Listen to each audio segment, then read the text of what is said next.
On September 14, 2025, a new wave of youth-led protests shook Morocco's political landscape. Calling itself Gen Z 212, a reference to the country's international dialing code. Their core demands are concrete and build on long-standing grievances in Morocco: quality public education and healthcare, an end to corruption, and a dignified life. This has exposed the contradictions behind the kingdom's modernization success. It has built world-class ports, attracted tens of billions in investment, becoming the largest car exporter in Africa and a global leader in solar power. In 2 decades, Morocco transitioned from a low-income to a middle-income economy. It is the 6th largest African economy by GDP, and the World Economic Forum placed Morocco as the most competitive economy in North Africa. Yet beneath this impressive record of growth lies a growing sense of exclusion among young Moroccans who see little connection between the nation's prosperity and their own prospects. For all its dynamism, Morocco's trajectory thus carries the seeds of fragility. Probably one of the most modern stadiums of the African continent. So, how did Morocco build this economic engine, and can it actually turn it into real prosperity for its people? Starting in the 1960s, Morocco instituted a series of development plans. Their major goals were to increase production in agriculture and fisheries, to make the country self-sufficient in food, and to develop key sectors like energy, industry, and tourism to reduce its dependence on foreign loans. In the early 2000s, Morocco enjoyed strong economic growth, fueled by public investment in infrastructure. The development of the deep-water port of Tanger Med in 2007 marked a milestone.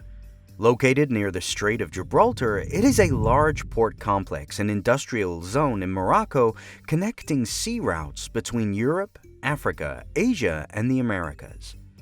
It is now among the world's top 5 ports and a major international hub for shipping, cargo, logistics, and handling millions of containers and thousands of passengers annually.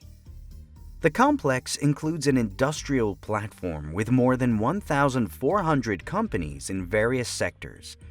Tanger Med is set to become even larger, showing off the country's ambitions as a manufacturing and trade hub. This positioning, especially after Tanger Med's launch, has helped Morocco insert itself into global supply chains.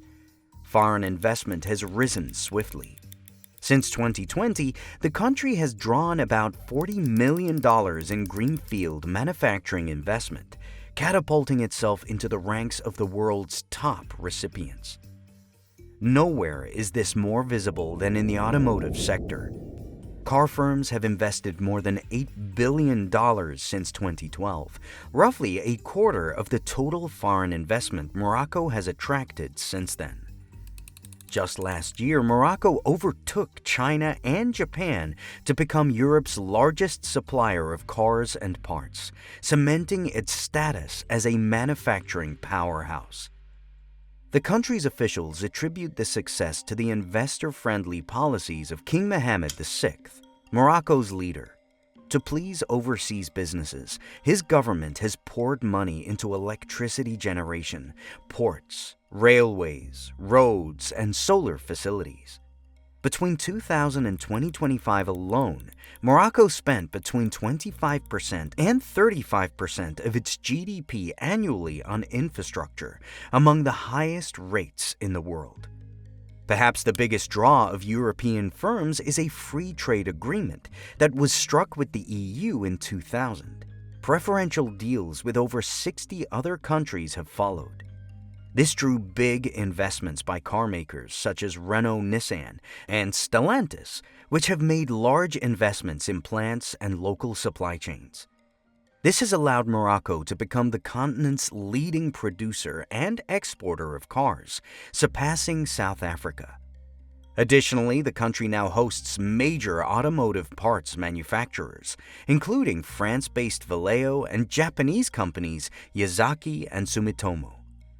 This strategy of incentivizing car and car component makers to move some of their operations to the kingdom has resulted in significant FDIs. Overall, the manufacturing sector's share of FDIs rose from 15 to 37% between 2010 and 2025, driven largely by gains in the automotive industry. This has helped Morocco maintain manufacturing's contribution to GDP at around 15%, countering the trend of premature deindustrialization. However, while the country's manufacturing exports now have a significantly higher share of medium-tech products than that of regional competitors, Tunisia and Egypt, the share of high-tech exports remains at levels far below Asian industrial powerhouses, China and Vietnam. Crucially, the focus on FDIs has created a strong economic dichotomy, as domestically oriented small and medium-sized enterprises struggle to participate in industrial ecosystems dominated by foreign firms with strict quality standards. The kingdom's modernization drive has not been confined to the physical realm. Morocco has also become one of Africa's digital pioneers. In September 2023, it launched its Digital Morocco 2030 strategy to accelerate socio-economic development through innovation. The program seeks to make Morocco a digital hub between Africa and the Arab world, while modernizing administration and data governance. Morocco's ranking 90th worldwide and 4th in Africa in the 2024 UN E-Government Development Index reflects genuine progress toward digital governance. Tourism, too, is booming. More than 18 million tourists visited the kingdom this year, consolidating Morocco's image as both a destination and a gateway. The Fraser Institute's 2024 mining report places Morocco as the most attractive jurisdiction for mining investment in Africa and 18th globally, ahead of traditional hubs like Botswana, Zambia, and Namibia, another sign of investor confidence. Across sectors, foreign capital from Europe, the Gulf, and increasingly China continues to flow in, buoyed by Morocco's strategic geography and relative political stability. By virtually every macroeconomic measure, then, Morocco has emerged as a continental leader in infrastructure, manufacturing, and innovation. World Bank data show that poverty rates have been nearly halved, and parts of the country's northwest now enjoy living standards comparable to those in southern Europe. The narrative of progress is real, but incomplete. The scale of Morocco's success has not prevented a growing unease at home. In the past year, mounting frustration among young Moroccans over unemployment and inequality has erupted into nationwide protests, prompting a heavy security response and hundreds of arrests. The movement was led by Gen Z 212, organized online. The unrest mirrors youth-led uprising across the global south, where young people are protesting economic stagnation, corruption, and the perceived failure of political elites to deliver opportunity. Morocco's overall employment is 13%, but among 15 to 25-year-olds, it soars to 35%. Morocco ranks 82nd out of 183 countries, third best in Africa in the 2023 Global Youth Development Index. Yet roughly 1 in 3 young Moroccans are not in education, employment, or training, and 2/3 of working youth are confined to the informal sector. This gap between modernization and inclusion encapsulates Morocco's most profound contradiction, an export-driven, infrastructure-rich economy that has failed to create enough meaningful jobs for its young population. The country's growth model has generated wealth but not opportunity at scale. growth has averaged below 4% since 2011, insufficient to absorb new entrants into the labor market, particularly as Morocco experiences a pronounced demographic youth bulge. The glitter of new rail lines and port terminals contrasts sharply with the frustration of young graduates facing joblessness in secondary cities. This has led Morocco to the middle-income trap, as its export-driven growth model must address competition from lower-income countries in labor-intensive industries and from high-income economies in technology-driven sectors. To escape this trap and sustain the transition to high-income status, the country needs to increase investment in human capital and explore new engines for growth beyond manufacturing, such as knowledge-intensive services. A further tension lies in Morocco's evolving geopolitical and economic partnerships. The inflow of European capital has long anchored Morocco's trade relationship. Europe remains by far its largest partner, but strikingly, Chinese investment has surged. Chinese firms have invested at least $10 billion in electric vehicles and batteries alone, roughly 5% of global belt and road spending in the past 2 years. The Chinese battery maker Gotion High-Tech alone has invested more than $6 billion in a new factory in Kenitra.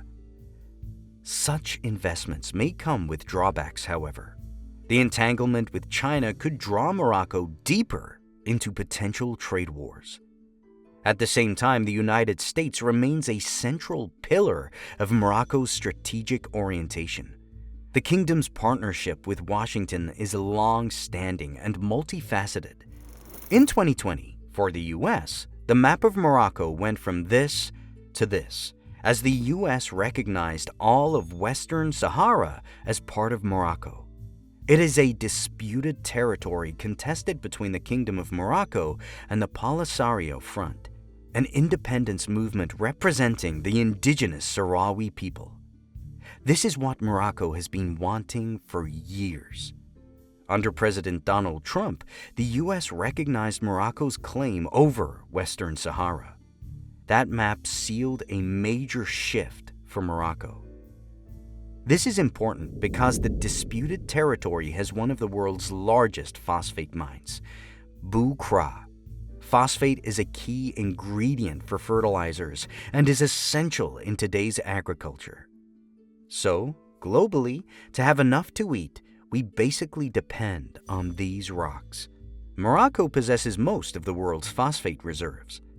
Morocco is definitely aware of the importance of phosphate fertilizer for African agricultural growth, and it has leveraged this to start a charm offensive with African leaders. This is the essence of its phosphate diplomacy. Morocco's offer is not just phosphate, but long-term cooperation, such as training farmers and investments in local fertilizer production. If you have a willing customer who's willing to take your product, at the same time willing to build deeper political and diplomatic relationships, it's really a win-win. And it started working. The king got more and more African countries on his side. Then came the special moment. After 33 years, Morocco returned to the African Union, a clear demonstration of its influence in Africa.